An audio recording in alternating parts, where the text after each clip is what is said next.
Welcome back, Beyond Rome listeners. I'm so excited to have Sister Maris Stella today. Sister, welcome to Beyond Rome. Thanks. Great to be here. Thanks for the invitation. Well, I'm so happy to talk to you, and I know that we're looking forward to hearing your talk in a few months in October for our 60th anniversary Nostra Aetate conference. So if you have not registered for that event yet, everyone, you definitely want to register and hear Sister speak live about a little bit about what we're going to talk about today, which is the founder of the Sisters of Life. Sister, can you, before we get into Cardinal O'Connor, can you tell us a little bit about your background? And I know you're the Vicar General, which sounds extremely important to me.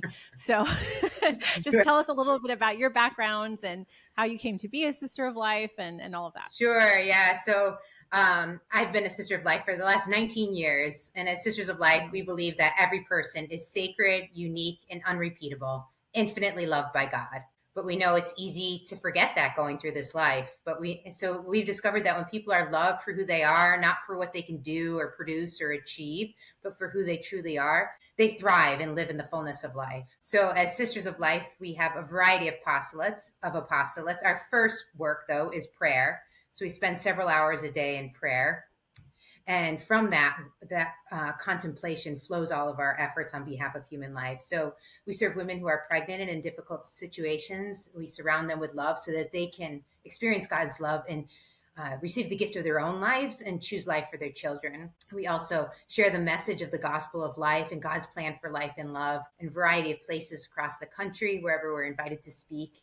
We host retreats for men and women to receive God's love and mercy. And we have a very special form of retreats, our Hope and Healing Mission for those who are suffering after the experience of abortion, so that they can receive God's mercy and love and be restored and live in the freedom that Jesus wants for all of us. So as Sisters of Life, it's our great joy to proclaim the sacred dignity of every human person. And all of this comes through the gift of our foundation through Cardinal O'Connor, who founded our community in 1991. So this past year, past May 3rd, we celebrated the 25th anniversary of his entrance into eternal life, and we celebrated in New York style with a block party on next to St. Patrick's Cathedral. So it was quite a celebration with a mass inside the cathedral. It was really a fantastic day. So special. Sister, am I making things up? Are you a Tertio Millennial? I am, alum? yes.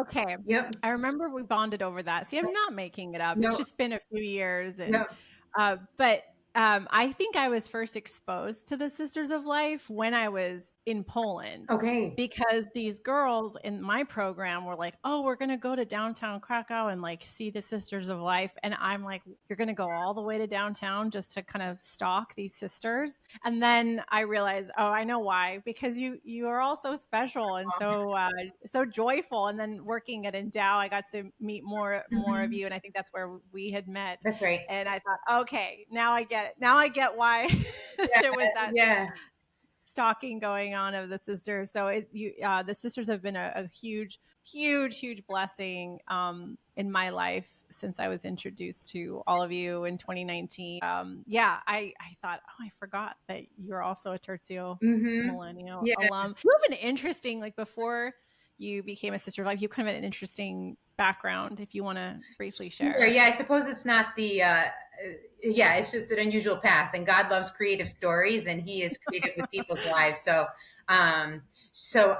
before I entered the convent, I was served as a naval officer. I went to the U.S. Naval Academy in Annapolis, and it was there that I really grew in my faith a lot. I was surrounded by the service academies tend to attract very intense people. So a lot of my friends were intense about everything, like school, academics, and their faith. So I grew a lot through my friendships at the academy, and had this discovery of what God was really inviting me to, this deep desire in my heart to live completely for Him alone. And so over the years, that came clear to me that what God was inviting me to, and the gift and privilege of religious life. So I grew a lot while I was at the academy, and then I served as a naval officer for 5 years. I was stationed on a destroyer in California, and I worked on this warship for 2 years, and then I was stationed in Naples, Italy, and it was during that time.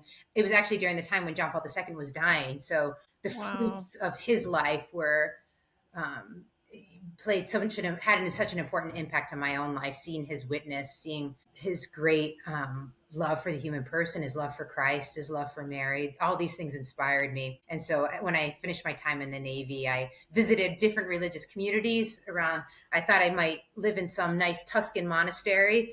And the idea I was visiting the Sisters of Life in the Bronx. But when I met our community, I couldn't believe that it existed in the church and in the world. It was everything that was in my heart I was seeing lived out. So oh my gosh, so beautiful. And John Paul II, like human dignity was really his whole thing. The central theme of his life. Absolutely. Yeah.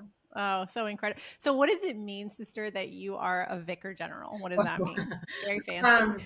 Sure. So we have a form of governments in our religious community. So we have a general chapter every 6 years where we elect a superior general and a vicar general and a council to serve in governance on behalf of the community. So I assist our superior general, our mother superior, and everything she asks of me, or I try to at least. So I just help in the governance of the community and represent her on different projects. Well, it makes sense because you were a naval officer after all. That's so right. Governance.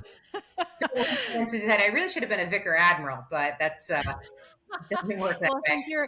Since you're kind of in charge, maybe you can petition to change the name of the departments. But I was delighted to find out about, I still don't know much about Cardinal O'Connor, the founder of the Sisters of Life, except that good job, Cardinal. The Sisters of Life are amazing, helping to restore dignity to women and men and others. But, especially when it comes to the Middle East and Jewish Catholic relations, there's a lot to Cardinal O'Connor's story. So I guess my first question is, how did you come to become an expert on his life? And then can we talk about him, please, and introduce? Sure. I want to learn. I don't know hardly anything, and I know my listeners probably don't either. Yeah, so Cardinal O'Connor lived from 1920 till the year 2000. He was really a towering figure in the American church history.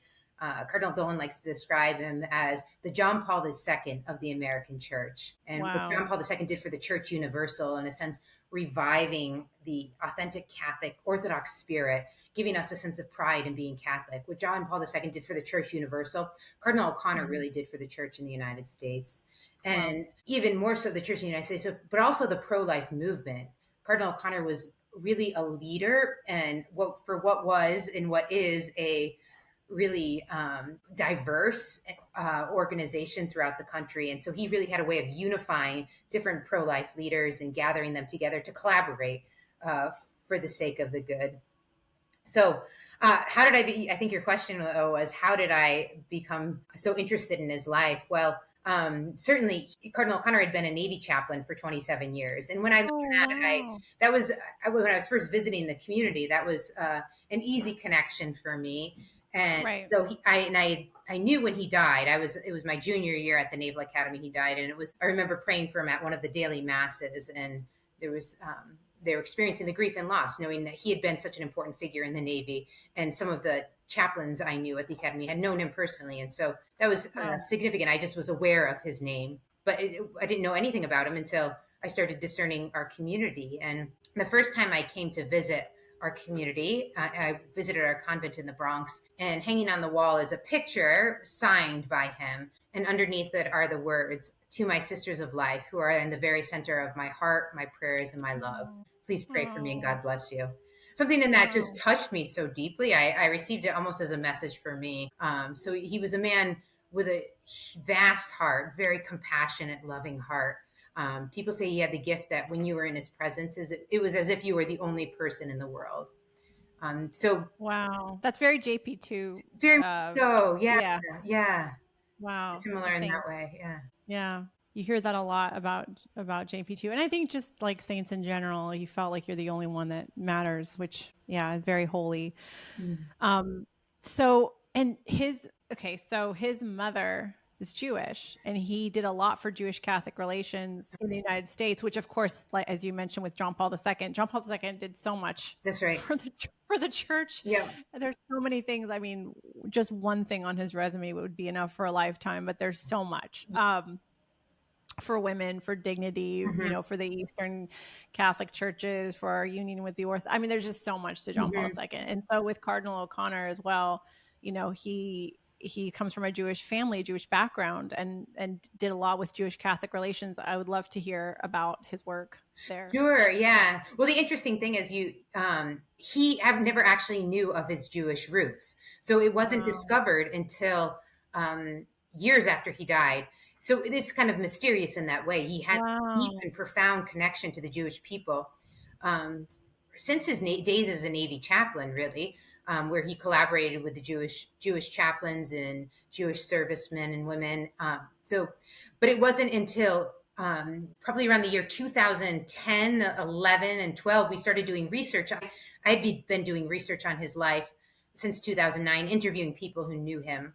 And then one of his nieces, as a Christmas gift to her mother, who was Cardinal O'Connor's sister, started doing a little work on Ancestry.com. And she discovered that some of their relatives were buried in a Jewish cemetery, which we thought was curious, but didn't know exactly what that meant. And so we dug into the research a bit more. And eventually I came to discover through church archives, the marriage and baptismal records, that his mother, at the age of 19, converted to Catholicism before she met and married Cardinal O'Connor's father. And it was after that time we actually discovered that her father had been a rabbi in Connecticut. So she was raised in a very Jewish home. But when she left home at the age of 21 and married Cardinal O'Connor's father, who also has an interesting story. He's the youngest of 13 children, and unlikely to be born even, of immigrants from Ireland. So the two met and married, and she really never spoke about her past or her history. So it was they're part of, I think, the silent generation, of maybe out of discretion, maybe out of not wanting to offend others or her own family, but she kept it very quiet. So he was aware, Cardinal O'Connor growing up was aware that she had been a convert, but he thought because of their German background, her family had immigrated from Germany, that they were Lutherans. And in fact, there had been some of Cardinal O'Connor's aunts and uncles that married Lutheran converts. And so that was sort of the story that had been told, that his mother was a convert, although she was one of the most devout Catholic women one could hope for. I mean, she prayed the rosary daily. She always had rosary beads in her hand. She loved the Blessed Mother. She had her collection of saints that she was highly devoted to. She never missed Mass. So she was a very Catholic through and through. So he never suspected that she had these Jewish roots. So it's mysterious that, in Jewish tradition or custom, that if your mother's Jewish, you're Jewish. And so it wasn't until years later that we had this discovery. So he never knew. Cardinal O'Connor never knew. No. That's so fascinating because of the work that he's done with Jewish Catholic relations. So something about his heart must have, in a mysterious way, was drawn. Right, that's right. Like, I think Pascal says the heart has reasons, reason knows not. And so it was like on this deeper level, he had this deep, profound connection to the Jewish community, but he never aware that his own relatives were Jewish. So it's my gosh, and like as a priest, like to have like a rabbinical line, like his grandfather was a rabbi. I mean, just so interesting. Yes, so interesting. yeah. Is there more that needs to be like unpacked with his, or have you done all the kind of investigative researching on his family, or are you still in the midst of it? No, I think I've exhausted that. Maybe I can do another book just on that. I am working on Cardinal O'Connor's biography now. Okay. Yes. So I spent a good deal of time on his family history, his family roots, but perhaps there's more to be discovered. But I met with it was a really, actually, when we began the research on his life, we had made a public announcement of his Jewish roots, because this was a significant announcement. In fact, we informed leaders in the Jewish community before there was the press release, which came out in the Catholic New York. So before we did the press release, we informed the Jewish leaders, and then the story was picked up, and it ended up being on the front page of the New York Times. Wow. And, there was a Jewish historian, a wonderful woman from Long Island, who did a lot of research, and she is the one who discovered that his grandfather had been a rabbi. So So I think a lot of people have done good work, but maybe there's more to be done. And Oh my goodness, how very fun though to yeah, discover these things. yeah, I mean, yeah, what? really, Yeah. it's very exciting. It was very exciting. Yeah. So how did he move kind of the prophetic vision of the church in terms of Jewish Catholic relations forward? Not unwittingly, he did it wittingly, but Mhm. without knowing that he was Jewish. Yeah, if you want to talk a little bit about that, or give Sure. us at least a strong appetizer teaser for the conference. Sure, yeah. Well, one thing that to me is really interesting about Cardinal O'Connor as a Navy chaplain, chaplains are called to collaborate with people of a variety of religions and backgrounds, and a chaplain in particular has a responsibility to serve those of other religions without ever compromising his own beliefs, his own faith. And so one of the most striking examples of Cardinal O'Connor's collaboration with the Jewish community to me came in 1965. He was one of the earliest chaplains who was in Vietnam. So he was in Da Nang at the beginning of the war and during the buildup of the war. So early on, he arrived there at the end of March in 1965. Only 2 weeks later was Holy Week and Passover that year. And so when he arrived on the ground, he, as one of the only Catholic chaplain and one of the only chaplains altogether, he realized there were a number of members of the Jewish community he would want to celebrate Passover. So he immediately got to work to gather, in addition to preparing for Holy Week, Wow. and collaborating Yeah. with the local bishop in Da Nang. And all of the troops all around. He also got to work to provide the elements for the Passover Seder. And because these things aren't easy to acquire in a war zone, he had them flown in from a couple of different countries and from Okinawa, and then also another base where he had connections. And so there he was during the Passover Seder, which was also Holy Week that year. And he prepared all of the elements for there was a Jewish officer to lead the services. And he went to the lengths to get a tent for them to be able to celebrate the Seder together. And the Jewish officers and other Marines were so moved by his care for them that they basically pleaded with him, stay with us and enjoy this meal with us. Stay with us for this meal. So there they were in this war zone in 1965. He was sat down to the Passover Seder with the Jewish community. Now, this is 1965. This is about the same time that the bishops had their heads together, were working on Nostra Aetate.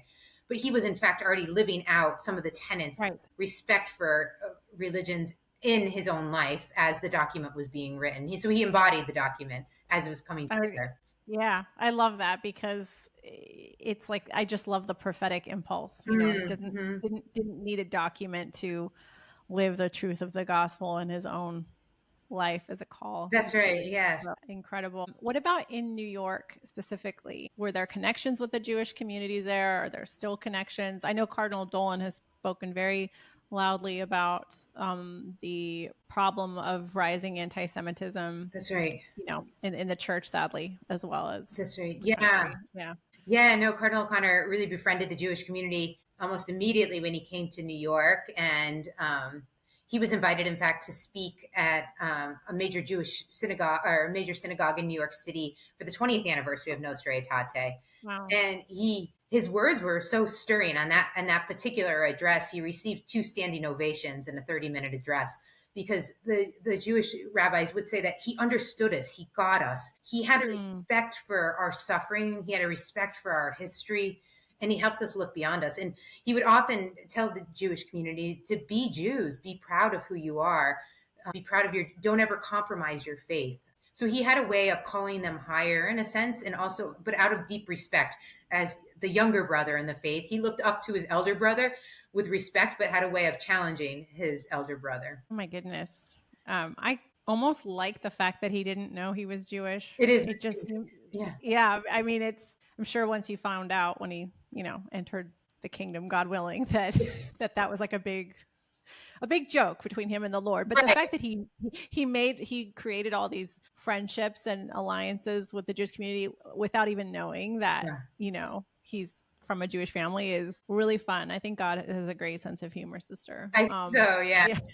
It's more profound, the impact he had, I think, in a sense. When he died, actually, there was a He died on May 3rd, 2000, and his funeral was on May 8th. So there's several days of mourning at St. Patrick's around the time of his death, and thousands of people saw him and stayed and prayed at his tomb. But the day before, there were a number of services around his funeral. There was the military chaplains did a prayer service. There was an ecumenical prayer service. There was a service for people with disabilities, which was another great love of his. But the Jewish community came together and wanted to offer a memorial service for Cardinal O'Connor. And they did so in St. Patrick's Cathedral. And their remarks, so 7 rabbis spoke, and their remarks are absolutely stunning what they said of him. They said he was not only your good shepherd, but he was our good shepherd too.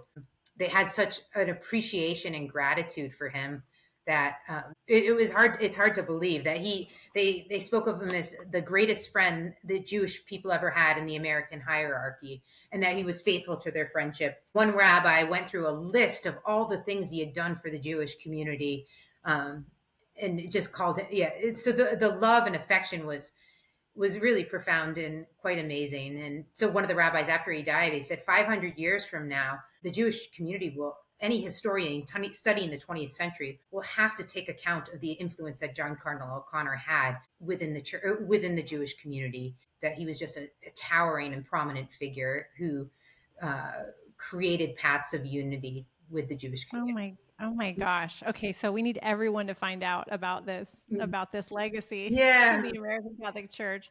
Seminarians, priests, formators, how incredible. What an example to follow. When does your book come out? Okay. So I'm working on the last couple of chapters. So probably another year from now. And so I'm really hoping it'll come out soon. Yeah. Oh, that's so neat. The problem is his life is, when I began writing it, I had no idea how extensive the research in his life would be. It's quite thorough. And, he, as a Navy chaplain, he lived in probably 15 different places, and he had a variety of roles. Even one day in his life is significant. So he was, it's a massive public figure. So it's turning out to be a lengthy book, but hopefully it'll be the right length for our readers. Yes, well, we'll be patient, sister. Thank you.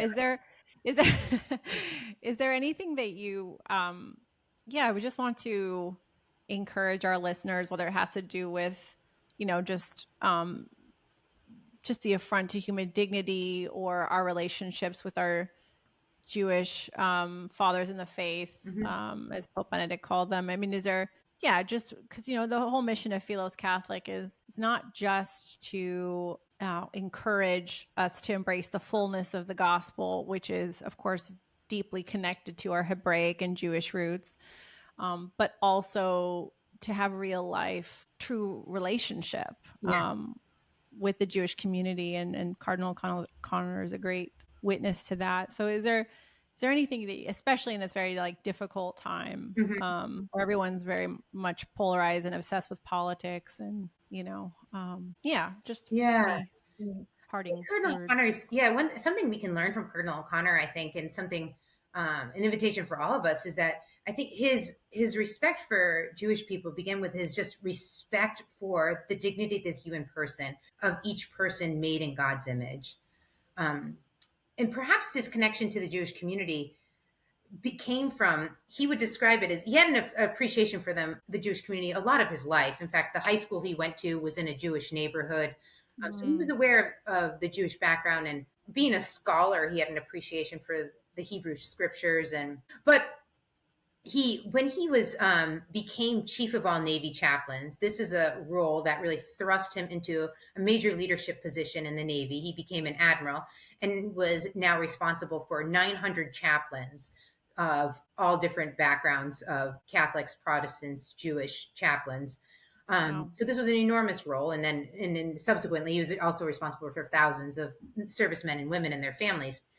He knew it was an important task that he had, and he needed to make a retreat before he assumed this responsibility. So he couldn't think of a good place to make a retreat, or he wanted to make he knew it was an important moment. So for whatever reason, of all the retreat houses in the world, he thought he ought to go to the first Nazi concentration camp at Dachau, Germany. Wow. And so instead of finding a quiet place somewhere in the United States, he went to this place, which was really the epicenter of the culture of death and a place of such grave evil the last century. So when he went there, he was struck by many things. One of the things, just going through the town in Dachau, he was struck by, there were just all these houses, and he realized people were living their daily lives as people were being killed in the crematoria. And something about them just touched him very deeply, to realize that there are offenses happening right in our very midst that we're not even aware of, or maybe we're aware of, but we're not sensitive to, we're blind to. So this is something that he can teach us, that to have a real sensitivity and a compassion for those around us. But as he walked through the concentration camp, there was a singular moment that really pierced him. He was praying in the camp, and he had this moment where he placed his hands in the crematoria. The ovens were, thousands of victims were burned. And when he placed his hand in the crematory, he had something of a mystical experience. And he said that he felt the intermingled ashes of rabbi, priest, and minister, Jew and Christian, and he was pierced to the heart. And he cried out, "Good God, how could human beings do this to one another?" And in that moment of being so struck and so pierced by it, he also made a promise that he would do whatever he could for the rest of his life to protect human life. And he would say that the men and women who died at Dachau shaped my adult life. He learned so much about human dignity, the power of being itself, the dignity of the human person itself, from the men and women who died there. And so it was a mysterious thing. He prayed about it for years, and it would continue to shape him and fill his heart and his mind. And when he came back to the United States, he was served as a Navy chaplain for a number of years. After he retired, he became a bishop. And when he became a bishop, he again made a promise that in all of his homilies and all of his speeches, he would always speak about human dignity. And for him, as a priest in the United States, he was aware of the offenses of human life happening in our midst with abortion, the lives of the unborn, and also the women who suffer the experience of abortion. Their lives are sacred, and they need our love and care as well. And so this became his life's mission that maybe began there, you could say. Oh my goodness. How incredible. And I'm assuming that the Sisters of Life was born out of that encounter. You might say that. Yeah, that was sort of the beginning. And there were a number of experiences after, henceforth, from that moment that actually led to the concrete founding. But that was really a sort of the seed. Another experience he had when he came to New York as the Archbishop of New York, he saw all the great work that was happening in the pro-life movement. We had great lawyers, great people speaking on behalf of human life, so many amazing men and women in the pro-life movement praying outside of abortion clinics, those supporting pregnant women, post-abortion healing. He saw all of these great things happening, but he couldn't understand why there was still this contempt for life in our culture.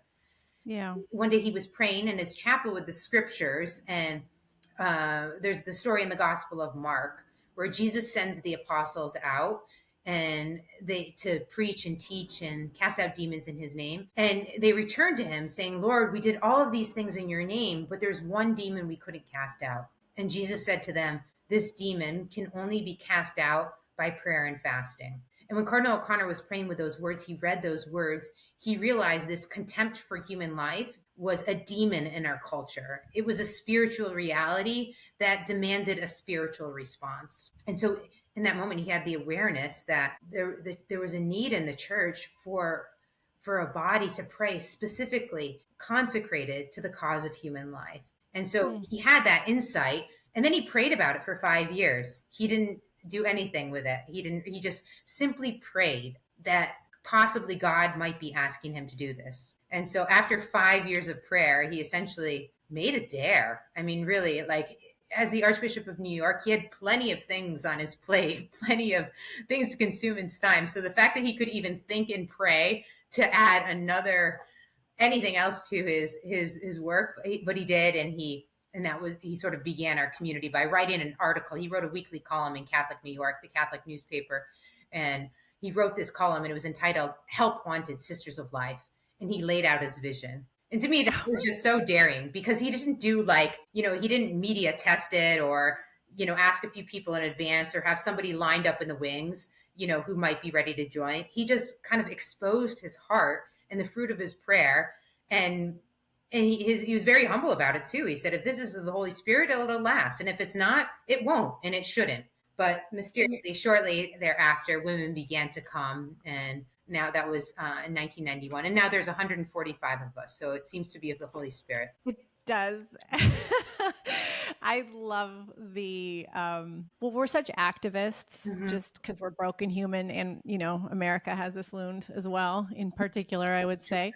And for him to just pray and fast for 5 years and look, God, if this is of you, it's going to be awesome. And I'll, you know, and if not, it's fine. I'm detached. I truly love and admire that. And I think that the Sisters of Life have some of the best, one of the best habits out there for religious sisters. I mean, we can think that actually. He influenced the design of the habit. So they're so pretty. He Our Lady. And then it's interesting. He wanted us always to wear white veils. This says something of his humility. Typical women religious, after you make for your first vows, you go from a white veil, which is typically the veil of novices, to a black veil. And a black veil signifies in a certain way your death to the world. But Cardinal O'Connor wanted us always to be perpetual novices, in the sense that always learning, always growing, that we would never really arrive, that we would know that we always needed to be formed, needed to be converted continuously and conformed to the heart of Christ. And so we wear a white veil for that reason. Oh my gosh, I did not know that. Yeah. That's so neat. I just thought he had a keen fashion sense. But but that's a holier meaning, spiritual significance behind it. Well, I cannot wait to read the book, and I definitely will start to pray more actively to Cardinal O'Connor to intercede for the church, the world, and for Philos Catholic in particular, because I mean, abortion is, as Mother Teresa said, the greatest destroyer of peace. And this really troubling uptick in anti-Semitism in the church is just another manifestation of this demon of self-hatred that's being projected out to our brothers and sisters, our elder brothers and sisters. So thank you so much, Sister, for joining me on this podcast. I can't wait for more people to know about him. And yes, look forward to your talk. If you're listening to this and you're in Washington, D.C. on the 60th anniversary of Nostra Aetate, you can meet Sister live and hear her speak. And it's a free conference. I'll link the registration to this podcast. Thank you so much, Sister. Thank you. Great to be with you.